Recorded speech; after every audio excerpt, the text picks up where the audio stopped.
This is John Abrams, and this is The Variety Artist, episode 58. If you get a chance, either before or after you listen to this interview, make sure to watch some of Frank's hilarious routines on YouTube. I won't give everything away, but if you get a chance, watch his Johnny Carson appearance, the videos from Twisted Cabaret, and his tongue trick theater. You'll be glad you did. After watching his routines, you'll realize, like I did, that a lot of people have copied his style. There's lots of entertainers out there right now that do almost a carbon copy of Frank's well-rehearsed chaos. But there's only one funny Frank, folks. Enjoy the interview. Welcome to The Variety Artist, providing aspiring artists and entertainers with in-depth discussions from top performers from all over the world. So get ready to book some gigs, make some money, and have some fun with your host, John Abrams. He shared the same bill with a young Dana Carvey, Robin Williams, and Whoopi Goldberg. He's known as one of the funniest jugglers on the planet and has his own one-man show, two-man show called Twisted Cabaret. Variety artist, I give you Frank Olivier. Hey, good to be here. How's it going, Frank? Going well, John. How about for yourself? Great. I'm glad to have you on. Oh, glad to be here. Yeah. In fact, I put on my Facebook that my Variety Artist Facebook family could ask you questions, and I have to read a couple of things that people said. Absolutely. Suzanne Herring, maybe you know Suzanne, known as Schmoozy, says, I love Frank Olivier. Oh, yeah. Chris Shepard, who also had a podcast called, I think it was Successful Performance Podcast, says, awesome sauce.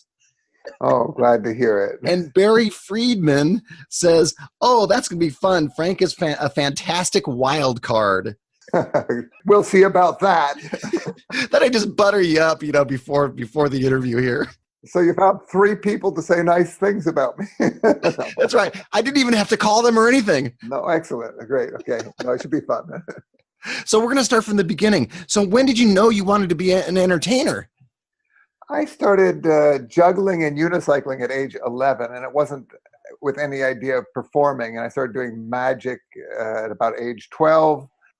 Actually wanting to be a performer, probably at age 15 when I saw A. Whitney Brown. I don't know if you know who that is. Was on Saturday Night Live for a bunch of years. He was actually the head writer of Saturday Night Live for a bunch of years. But when I first met him, he was a street juggler in San Francisco. Okay. Performing for the lines, waiting to get on the ferry boat in San Francisco. And there was this man with the skills I already had.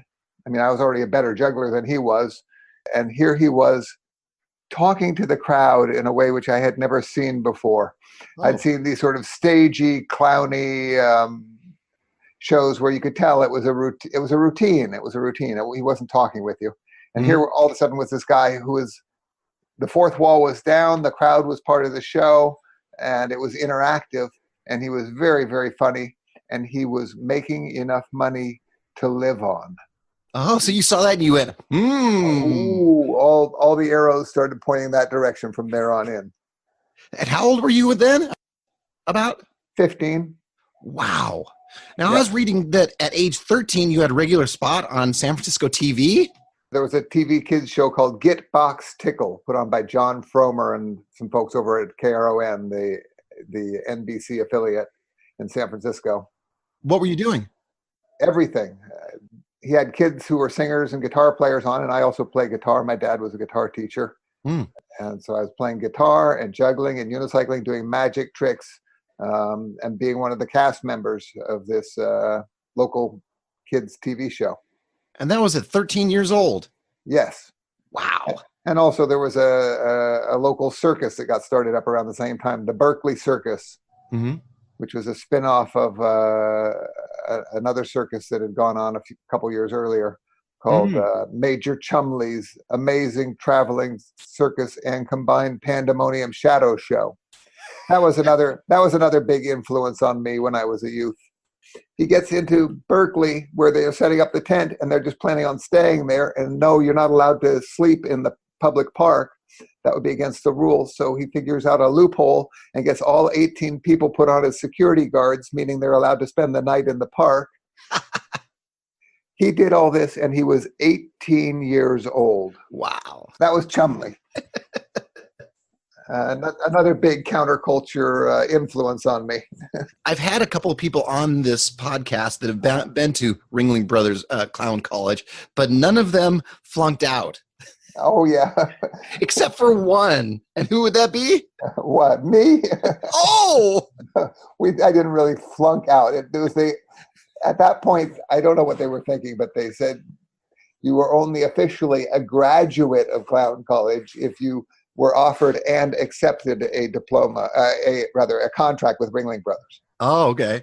And so I guess I flunked out because they didn't offer me a contract till several months later. And by that point, I'd already started doing street performing in San Francisco and was making way more money doing that than I would have doing 12 shows a week with Ringling. So what are some of the secrets of street performing? Street performing? That's its whole own thing. At the time, it was the heyday of street performing. It was still that magical time when people came across a show, they thought, oh my goodness, this is delightful, rather than, oh goodness, here's somebody trying to con us out of something. Uh-huh. It was a fantastic time to be getting into it. And you could do real character work with it at the time. Now it seems like everyone is primarily cheerleaders for their own shows, and it's harder to build a character show when you're busy doing that. Well, let's talk about some of your shows. First, the thing you're probably most famous for, at least from what I've seen, your unicycle riding. Oh, right. Now, I know you're a friggin' great unicycle rider, yet you became famous looking like you didn't know what the heck you were doing. Well-rehearsed chaos, that's my specialty. I mean, I've seen other unicycle riders, and they're like, look at me, I'm riding a unicycle, look how awesome this is, where you took the opposite approach. Well, my whole show was always fairly clumsy, where it was a juggling show on the verge of falling apart. A lot of people, once they get up on a tall unicycle, look like they can't ride, but a huge number of the guys who do that have this slick, perfect act, and then you're supposed to believe all of a sudden they get on the unicycle and they don't know what they're doing. Yeah. My whole show looked like I didn't know what I was doing, so it fit what I was doing a little bit better. So when did you decide, well, you're unicycle riding and juggling and you're doing all these different things, and then you combine them?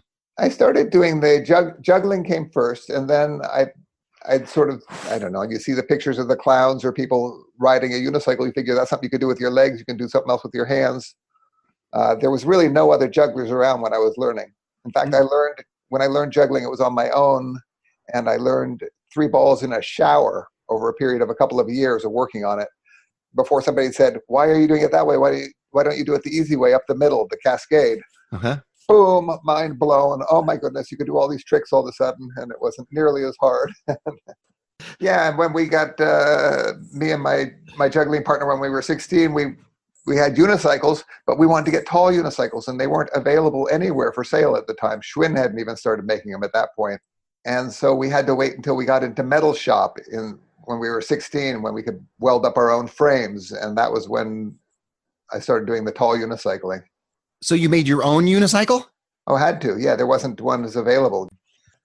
I was looking at your videos, and one of my favorite, and I'm sure you've heard this a million times, is the Johnny Carson one. That was magic. Yeah, I'm a huge Johnny Carson fan. So that was magic. Now, how did your life change from before Johnny Carson to after Johnny Carson? Oh, I got about 2 to 3 times the work at about over twice as much money per show. Oh, yeah. Doubled my price overnight and had a huge amount more work all of a sudden coming through, and photo shoot in Vogue magazine and just everything. Would you say that's the thing that changed your career trajectory? Probably the thing that changed it the most was a couple of years before that. I'd been doing street performing in San Francisco, saved up enough money I wanted to go back east, see what New York was like. So I was going on vacation to New York. Just planned as a vacation. I didn't even bring along a unicycle or anything. Got out to the East Coast, was staying with Tony Duncan and a guy named Steve, who was a ventriloquist, Danish ventriloquist guy. Anyways, stayed with them in this huge loft at Houston and Broadway. Amazing space. I'd never seen loft living. After that, I lived in a loft for many, many years. Mind blown. You could rehearse and live in the same space. And anyways, I was going to stay there for 2 weeks. Phone answering machines had just come in, where the kind of phone answering machine where you could pick up the messages from away from home. And I'd just gotten one. You'd play this little beeper thing into your phone and you could pick up your messages. Yeah, it was high tech at the time. It was very high tech, and I was picking up messages, and there was somebody trying to reach me to get me into a show up in Vancouver. I was sending them messages, they were sending me messages, and when we finally reached each other, we were both in New York. It was the producers of Sugar Babies wanting to know if I could come up to Vancouver to audition, and when we put it together, we were both in New York. They said, well, we could do an audition here then. I said, fantastic. They said, we've got a theater available tomorrow afternoon. Come over and do an audition for us. And I was a street performer. And I'd worked comedy clubs and stuff, but I hadn't ever played for just to do an audition I said, with no crowd? They go, yeah, an empty theater. Yeah. So you're in an empty theater, no crowd, no props. That scared the piss out of me. I could borrow Tony's unicycle. I knew that. And I had a few other props along. And so I asked them if I could find a place to actually perform in front of a crowd tomorrow night rather than tomorrow afternoon. Could we do it then? They said, well, yes, but how would you do that? I said, let me work on it. I open up the Village Voice newspaper, and I'm looking for a comedy setting. And in there is Jim Samuels doing an early show, like a 7:00 show or something. He was somebody I knew from the San Francisco comedy scene. He'd won the comedy competitions the year I was in it and was a good buddy of mine. And there he was, Jim Samuels, playing in a comedy club at 7 p.m., a few blocks from where I was. And I go and watch his set, and then I say, Jim, where could I perform around here? That wasn't the right space at all. Yeah. He says, come on, I'll show you around to a few of the clubs. And we walk into the third club we came into was the Comic Strip on 2nd Avenue. And this was the place. I could just feel it. I said, oh my God, if I could. I asked somebody, who books the room? They go, oh, that'd be Lucian Hold, that gentleman over there. And I got told dozens of times since then that what I then did was impossible. Huge number of comics. I walked up to Lucian Hold on a Friday night telling him, I want to go on first show on Saturday. Here I am, an unknown. I've got these producers that are interested in me for a big show, and I've looked at a number of rooms, and this is where I want to do it. And he was a little suspicious, but he ended up going along with it. Oh. I found out later, from all these comics, no, people wait for months to get on a Tuesday at 1 a.m. That's the way you get on at the Comic Strip. But I waltzed in on a Friday night, talked my way onto a Saturday night show. The producers came out and saw me and loved me and booked me into that show, Sugar Babies. I toured with that show for 3 years. What a series of events. It was fantastic. And the magic of this trip just kept going. So now I did the audition, kicked it, just had a fabulous show, and was always welcome back at the Comic Strip as long as Lucian was there until he passed away. Now I don't know if anyone there knows me anymore, but I used to go in and do guest spots there anytime I'd want. When do you want to go on? But then Michael Davis gets on the phone with me and tells me the producers loved you. They want to hire you for this. It was just for 2 weeks while he was out. Initially, it was just filling in for 2 weeks for Michael Davis. And he said, they want to hire you, and how much are you going to ask them for? I don't know. Yeah. I'm a street performer, and I've been doing comedy clubs for no money. And I said, I don't know, $1,000 a week. Okay. And he says, twice that. I said, twice that? He goes, yes. And don't settle for anything less. Yeah. Well, now it's not a couple hours after that. I'm in the producer's office. They say, we love you. We want you to play in this big show with Mickey Rooney and Ann Miller. And and we fly you up to Seattle, up to Toronto rather. They had the tickets for me and everything. And here's the contract, and it pays $1,250 a week. And Michael Davis had just told me $2,000 a week and don't settle for anything less. So I swallow real hard. This looks like an awful good thing to be turning. I swallow real hard and say, if I'm going to come in and do this, I'm going to need to get $2,000 a week. You never made that in your life, right? Nowhere close to it. And they go in the back and they talk and they come out and say, okay, $2,000 a week. And we'll have a new contract for you up there when you arrive. Now I fly up to Toronto. I meet these old comics. This was Sugar Babies was done in the style of an old burlesque show. Yep. And they had some of the real old timers there, including this guy, Mickey Deems, an old radio comedian and who'd done burlesque and like that. And Mickey and I hit it off right away. I mean, I just met the guy and could tell we were going to be good friends. Okay, how much you getting, kid? I'm making $2,000 a week. Yeah. He says, including or not including per diem? What's per diem? You're like, I don't know. I don't know these things. He says, look, I'm the union rep.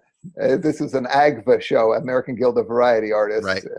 And I'm the union rep, and there's that $2,000 a week could either include or not include the $495 minimum that you get for your living expenses for the week. Dang, you're just going ka-ching, ka-ching, ka-ching. Well, no, this is what, now I walk into the company manager's office. He goes, here's the contract. Here's how it breaks down. It's 1505 a week salary. Oh, there you go. $495 a week per diem, $2,000. I said, we negotiated a $2,000 salary. There's a union minimum on the per diem, isn't there? And now he's off calling up the producers, and they're talking back and forth, and boom, I'm up to $2,500 a week. You're just rolling around in it. And and the thing was, I was flying by the seat of my pants completely. I would have accepted their contract off the bat if it had been on my own. But I'm getting all the information I need moments before I need it, and that was a magical time. Oh, that's terrific. I ended up doing the show for 3 years, touring with Mickey Rooney and Ann Miller, and and getting reviews from across the country. That made a huge difference in my career. Wow, so you're making money, you're collecting reviews, you're meeting all sorts of famous people. Exactly, yeah. Boy, that would change your career, huh? It did, and I learned how to play a 2,000-seat room. The first couple shows I did up in Toronto, everyone was saying, "Oh, you're doing so well. It's so good to have you here." And I was like fuming. I was not getting the crowd. I wasn't getting the timing to play. It's a different timing to play for 2,000 people than to play for 150 people. It's true. And I was not getting it. And I was reworking things and trying to shift it around. Managed to figure it out after a couple of days, and then I started killing and having fun with it. And from there on, it was a blast. Oh, man. Do you see, I know the adjustments that I make when it's a larger crowd. What adjustments do you make between the smaller 150 people and 2,000? Depending on the room, sometimes you need to actually speak a little bit slower. Mm-hmm. It's just a different pacing than a comedy club or a street show where you're just talking and it can be a little bit faster and quicker and snappier. And there you needed to present idea, and find your punches. You need to clean it up a huge amount. Well, I guess I'd learned some of that from the comedy club. When you're working at a 10-minute spot on a comedy club stage, you don't have a lot of street performers use that opening 10 minutes of crowd gathering to get to know the crowd and to introduce themselves to the crowd. Mm-hmm. And you have this slow motion thing that happens where they get to know you over a period of time. When you're performing on a stage, you're on stage, and that's the time you get. Walking on stage is the time you get for them to either feel comfortable with what you're offering or to decide they don't like you. Now, I was watching your videos, and it was funny watching the Johnny Carson video from the 70s. I guess it was the 70s, right? No, that was actually 80. I think that was 86 or 87. Yeah, it was. Oh, so it was late 80s. Interesting. Yeah. And then after I watched that, I saw the AGT video with Howie Mandel, and it's almost the same. The same friggin' routine. I've been doing these jokes since I was a little kid. Hey, if it works, it works. It works. I come up with enough new routines and keep myself interested in different ways, and constantly working on new props and new ideas, and still love it. I know there's people that get burned out on this business. I'm not one of them. Yeah, you and me both. I love doing it. I love performing. In fact, as long as we're talking about different things that you do, I like to talk to people about different things that they're not necessarily famous for. And one of the things I read on your website is that you do spoof speaker presentations. Now, I'd never heard this before, so tell me about that. I've done a bunch of those. Get brought in as a lawyer or as somebody telling them about business practices or something, and it starts off, they give you 5 or 6 talking points of things that'll make you sound like you know what you're talking about. Yeah. You interview them and ask for these things. And then from there, I usually end up throwing in a juggling analogy, a second juggling analogy, and then I pull out balls, labeling the balls as, this would be you give an analogy. It's a lot like juggling, and then you end up doing the juggling, and then people start screaming because you're juggling 3 balls, and then you say, but then you haven't thought about one more element and 5 balls, and at a certain point it breaks down and becomes a comedy act and has nothing to do with the speaking at all, much to the delight of the crowd. The most fun ones are where the talk is on a topic so boring. Yeah. Talking about price fixing and how the government's cracking down on smaller businesses now on the price fixing that we're all doing, and what we're going to do around these laws. And I come out with a big stack of papers, and we got a lot to get through here. So let's get started.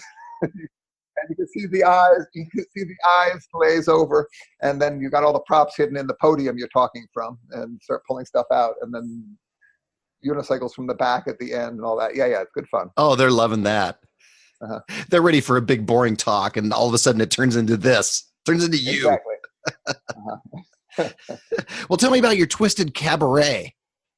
Twisted Cabaret started 17 years ago. I just had all these weird ideas for routines that I could never actually use almost anywhere I was performing, doing corporate shows or cruise ships or all these different things. The idea was to take all these the weirdest ideas I had and put them all into one show. Since then, it's got a little more mainstream, but at the time, it was pretty out there. It's pretty outrageous now. Where do you do those? Twisted Cabaret, we just finished doing a month-long run of shows up in Seattle. In a theater or? In a theater, yeah. And do you also travel around doing those for private events?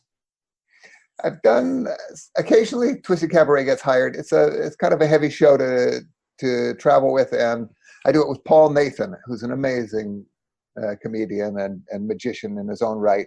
But when he's working with me, he ends up doing no magic at all. He's just got to do character work. And he's become a very, very funny clown character over the period of time I've worked with him. He's hilarious. He's the hunchback master of ceremonies, right? Well, we switched it. This last year, he didn't want to do the hunchback thing anymore because his back was hurting from hunching that way. Well, one of my favorite things in Twisted Cabaret, I was watching all your videos. Yeah. I was stalking you. Okay. I admit it. Okay. All right. And I'm not sure if this is weird and creepy telling you this, but the routine that you do with tongue tricks. The tongue trick theater. Yes. Is that what it's called? That was the routine I thought when I first wrote the routine, came up with the idea of it. I could do 4 or 5 tricks with my tongue. And I thought, okay, this will be a 30 seconds to 1 minute on stage. No, it's a 3-minute routine, 4-minute routine. It's one of my favorite things right now in the show. And the audience is going crazy, huh? Well, what's so much fun about it is we put it up on a big screen. So you got your face, just your face up on the full size of the stage, as big as you can get it. Yeah. Projected up with a camera. And you get to do these smallest little motions with like flirty motions with my lip twitching a little bit and the crowd roaring. And when you get to that point where you get the smallest, the littlest twitches of your face with the whole crowd screaming. And there's the tricks where I turn my tongue all the way over and make a wave roll down my tongue and curl my tongue into 3 different loops and a bunch of different actual tricks with it. Blowing bubbles off the end of my tongue. Yeah. Things probably half the people listening can do. Yeah, but they didn't have the smarts to put it into a routine. Yeah, tongue trick theater, the preeminent venue for lingual artists of our time. This is Paul. Paul talks that entire routine. I do that one silent myself. And after you do that routine, I know this may be a personal question. Have you had anybody come up to you and said, "Oh, Frank, your tongue"? All the time. It's a pain in the rear. Oh, is it a pain? No, it's just that's one of the jokes. You always get groups of ladies wanting to talk about that. Oh, your tongue tricks are a pain in the rear. What a strange. No. I never thought that would be on this podcast. No. Well, before we go on to some fan questions and a game and everything, one last question for you. I noticed that on your website, instead of billing yourself as, juggler, unicycle rider, it says book comedian Frank Olivier for your next event today. It's comedian. Comedian. Well, I'm selling comedy and I'm selling myself. And juggling right now, if you haven't noticed, isn't real hot. Mm-hmm. Magic right now is very hot. Yeah. A huge number of magicians out there working, and that's not a bad thing to be. Juggler right now is, I don't know why. It'll change around. Things switch around. There's different ebbs and flows to all of these things. But right now, it doesn't seem to be the hot thing. So I'm not selling myself as that's not the primary thing I'm doing. The primary thing I'm doing is I have crowds there laughing and having a good time and involved in these outrageous routines. I think it seems like AGT is making a huge difference in what's popular and what's not. Like for a while back, ventriloquism was never hot until Terry Fader won AGT, and suddenly it's hot, right? Yep. And then Shin Lim recently won. Well, no, there was also Jeff Dunham. Oh, that's right. I toured with Jeff Dunham for a short bit. He was in the Sugar Babies towards the end of my run. He was a top paid comedian in the world for a chunk of time there, Jeff. Right. Well, what he did that was super smart, when he got his Comedy Central special, he was the producer on it, and he got the right to all the footage, and nobody realized it at the time. He's been a sharp guy all along, building up mailing lists back from when it was all done on paper, or, early on, building up his mailing lists in all the different cities. So he went from working comedy clubs to four-walling places because he had built up these mailing lists. And then the smart thing he did there was, when he got the Comedy Central thing, he kept the rights to it, and he put up all the clips of the different puppet things he was doing. And Ahmed, the dead terrorist, was one of the early things to go super viral. And all of a sudden, Jeff Dunham's a star, making zillions of dollars, and that's all through his own hard work and cleverness and being a sharp business guy. Wow. So a good businessman and a good act. Yep. Oh, yeah. All right, we're going to move on to fact or something John just made up. Sound like fun? Oh, absolutely. Is it fact? Or is it something John just made up? I'm going to read a headline. You're going to tell me whether it's true or not. And if it is true, tell me a little more about it. Okay. Here we go. First headline. During a show, Frank once scared a man so badly that his false teeth flew out of his mouth.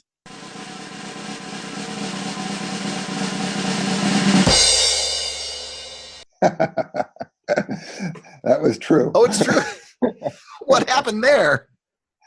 I was doing a street show years ago in Europe. I think it was in Frankfurt, on this walking street. Wait, ironically, Frankfurt.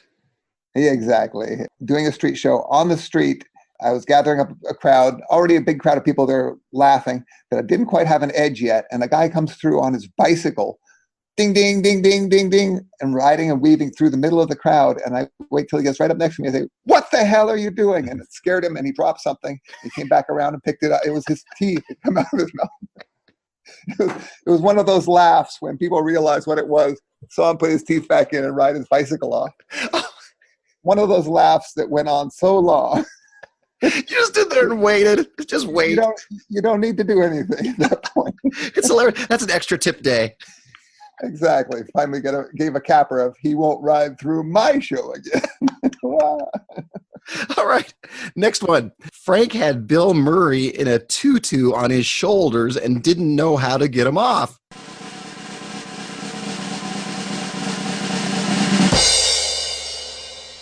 That would also be true. That was a wild time. A San Francisco golf club, a super conservative club. They'd never had any entertainment there. I said, "Any entertainment?" "Oh, no. Once we had a guitarist play a little music during dinner. But aside from that, this was the first entertainment they'd had." And this guy from Morgan Stanley brought me in, and it was some sort of golf invitational thing going on. And I'm doing walk around magic beforehand. There's Bill Murray. So I go up to Gordon, the guy that booked me. I said, "Gordon, Bill Murray's here." He says, "Yeah." I said, "I want to invite him to come up and be one of my volunteers." He says, "Absolutely not." Mm-hmm. Mr. Murray is our guest, and I don't want you asking him to perform. That's how it starts. You already know how it ends. Yeah, it's the perfect invitation. And I gave the right response. I said, well, he's also an old comedy guy, and I'm doing a comedy show and bringing up volunteers, and to not invite him might be wrong. Yeah. He says, oh, okay, you might be right. Okay, you can invite him, but no pressure. Because he's worked with me a bunch. He knows how I can get people to do things they don't want to do. Yeah. I said, okay, well, I'll take that. It went from absolutely not to I can ask the guy. Mr. Murray, I've just been doing card tricks for him a few minutes earlier. I'm a huge fan. I'm doing a comedy show after dinner, and I use a couple volunteers. If you'd like to be one of those people, I'd be honored. He says, usually I like to try and steer away from that sort of thing. Mm-hmm. I've been told no pressure, so I said, absolutely fine, no problem. Yep. But I shot such a lousy game of golf today. I deserve it. Yeah, bring me up. Rake me over the coals. This is going to be fun. All right. You know how he ramps up his energy in the movies? Yeah. He does that in person, too. Right before when I was getting the show set up, Gordon, the guy who had hired me, says, I see you doing setting up for the unicycle ballet, the tutu number. And he says, I'm not going to tell you what to do or not do, but this is a pretty conservative crowd. I would probably lean away from that one. I said, okay. You're like, another perfect invitation. Yay. So I said, okay, I took the note. He didn't want to tell me what to do or not do, but he would personally lean away from that one. I said, that's fine. I went over and told the sound person, we might not do these cues at all. Don't worry about it if we don't. I said, okay, great. And now I get on stage and I start doing my act. And from the back of the club on the chin balancing trick or whatever it was. And from the back of the room, I hear, don't do it. And I realized right away what's happening. He's an old Second City guy. Yeah. So it's an improv rule. One of the things you never do in improv is considered very rude to bring a player into a scene without, for you to bring them into the scene is the wrong way they have to bring themselves in. Okay. So that's exactly what he's doing. He's bringing himself into the show, following the rules of improv. Yep. So I'm juggling 3 clubs, about to do this trick, and I hear, the club on the chin balancing trick. Don't do it. Yeah. I just stop juggling, hang my arms at my side. And he's all the way in the back of the room. I say, Mr. Bill Murray, heckling me. Usually I try to discourage hecklers, but this is an honor, Mr. Murray. You go right ahead. And he does. He keeps yelling stuff out through the show, throughout my act. And about the 3rd or 4th time he yells something out, I say, okay, the unicycle ballet is in. And after I do the unicycle ballet, I'm bringing Bill Murray up and we're going to dance in tutus. I get a volunteer into a tutu, and that's what we're going to do. Mm-hmm. It's exactly what one more time he cued the entire table to yell out at one point, don't do it, to one of my tricks. Yeah. And then I finish up the unicycle ballet. I'm walking all the way through the long distance of this long thin room down to the far end and saying, now the true heart of the ballet isn't in the solo like what I've just done. The true heart of the ballet is rather in the pas de deux. And our eyes lock. And I hold my hands out to him, and he lifts his hands up to me, and I walk him all the way down the length of the room and out into the kitchen. Mm-hmm. I've got a new clever way of getting someone into a tutu now, but at the time I got him into a tutu. This is, I don't know what, probably 12 years ago now. Mm-hmm. Yeah, got him into a tutu, and when we came out, the room lost it. Both of us in tutus and doing this dance routine. I get somebody doing a bunch of different stuff. He's doing half of it, and he's also doing his own routine for half of it. It doesn't matter. It's Bill Murray. It's Bill Murray. He's killing it.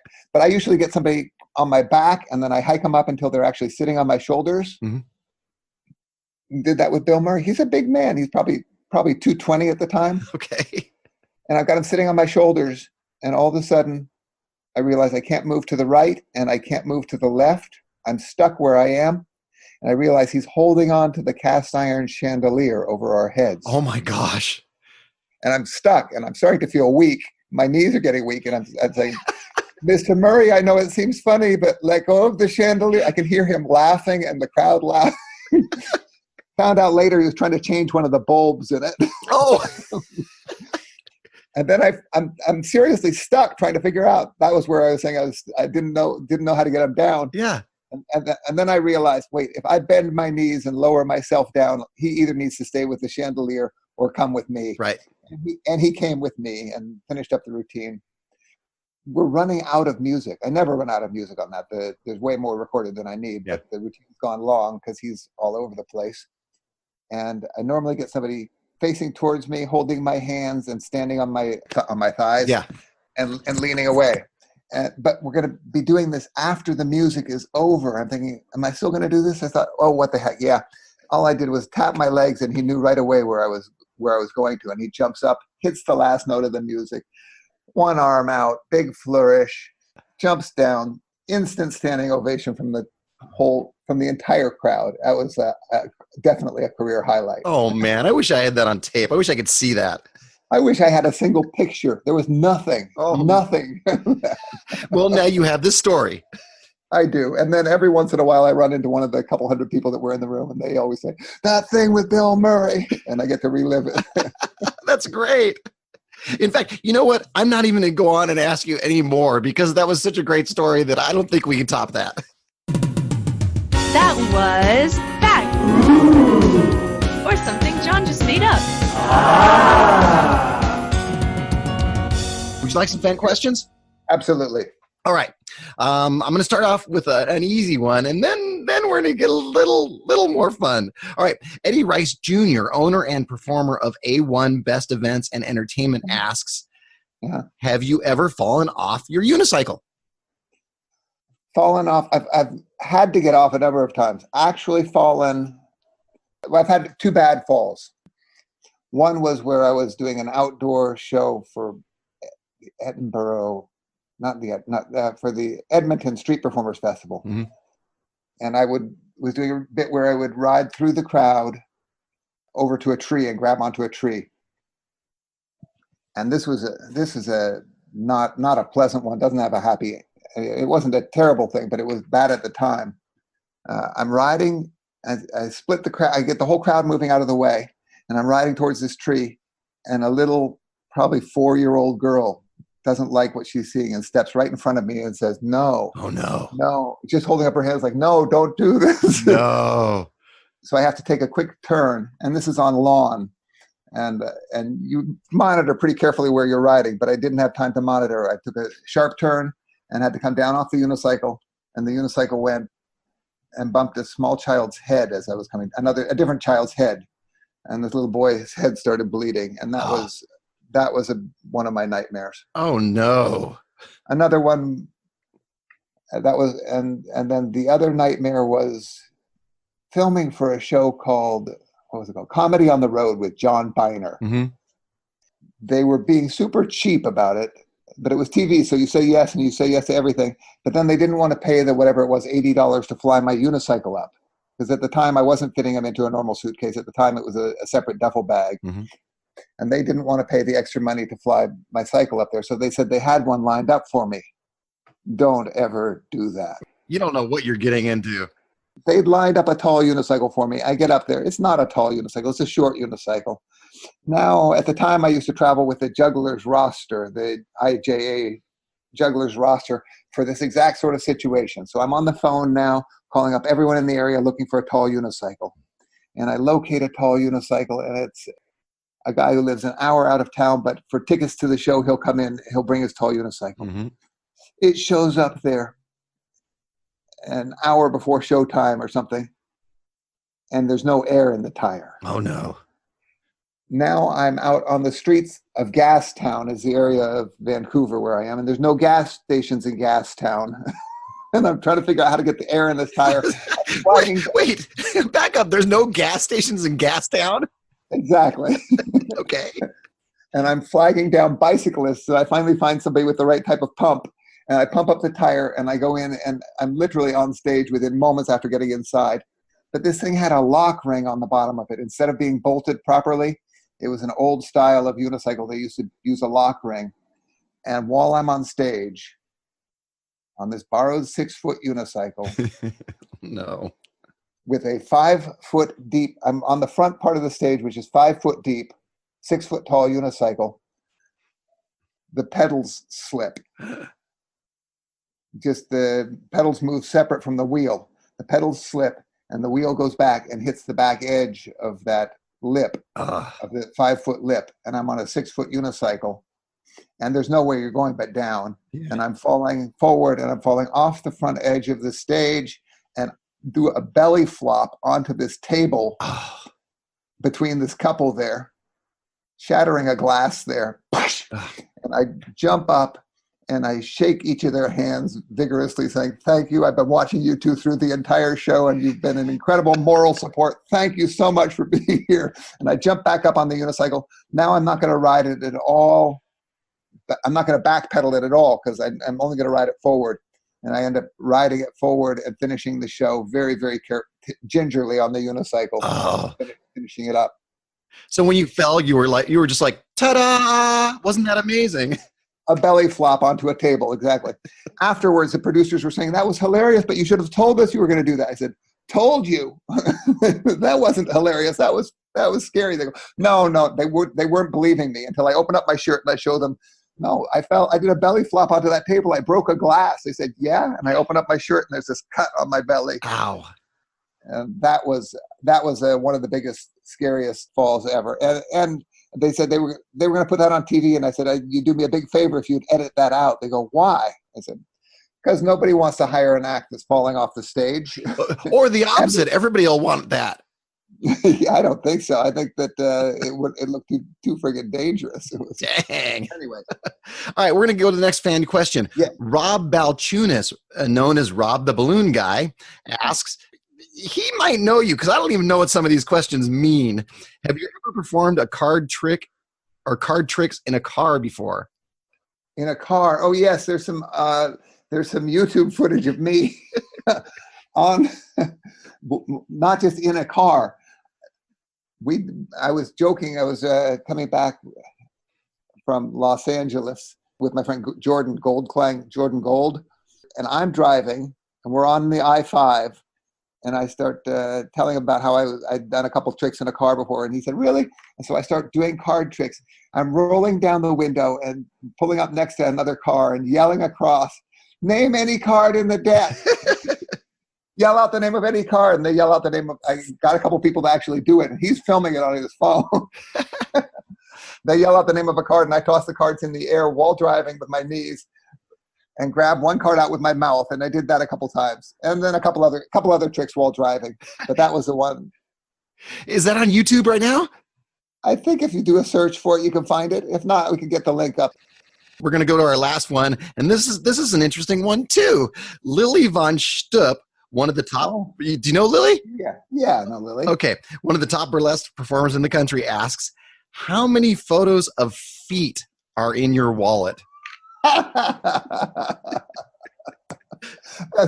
That's a routine I haven't done in a little while, and I think maybe with the Me Too, maybe its days are past.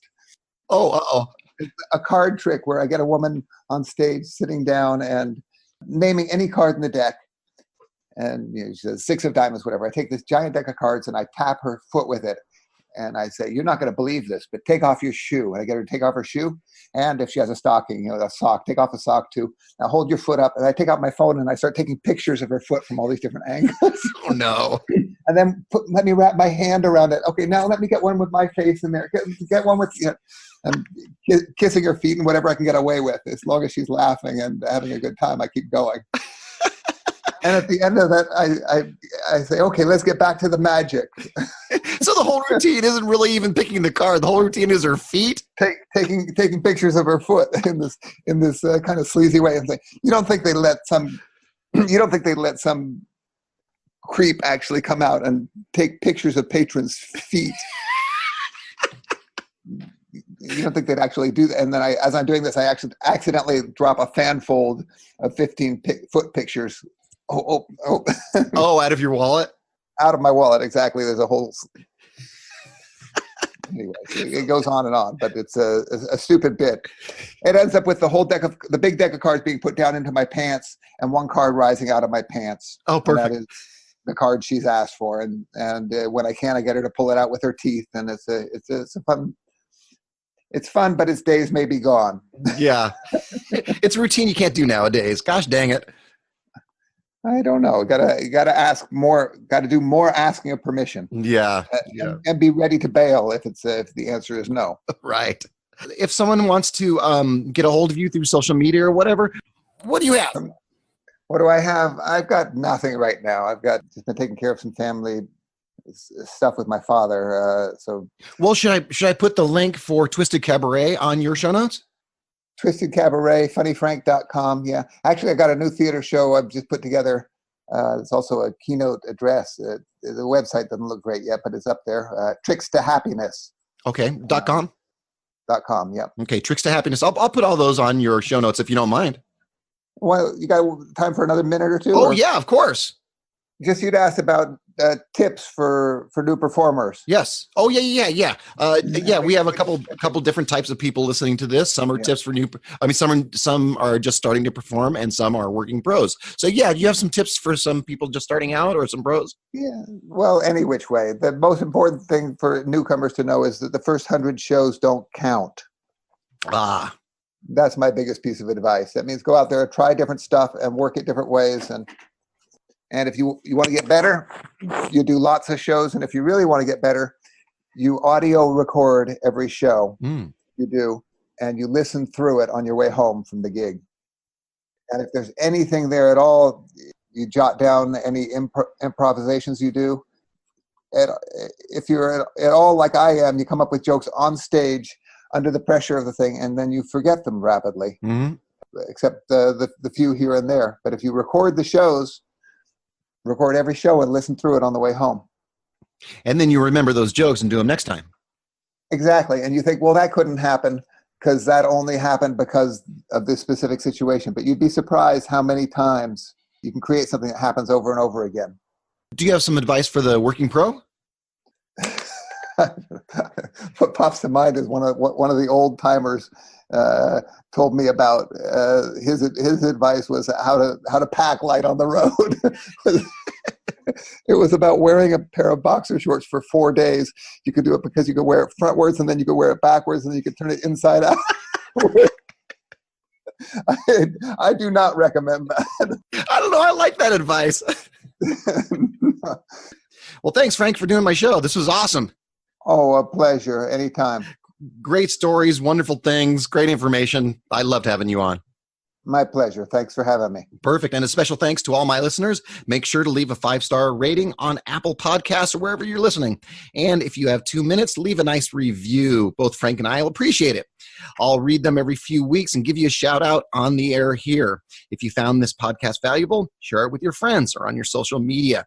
You can reach me at john@thevarietyartist.com and you can join my Facebook group at The Variety Artist, where you can ask me to ask questions of our guests like my new friend Frank. Now go out and book those gigs, make some money, and have some fun. Woohoo! That's all for this episode of The Variety Artist, but your journey continues on our website. Go to thevarietyartist.com for more strategies, insight, and resources, as well as show notes on today's guest to assist you in your career. We'll see you on the next episode of The Variety Artist. But until then, go out and book those gigs, make some money, and have some fun.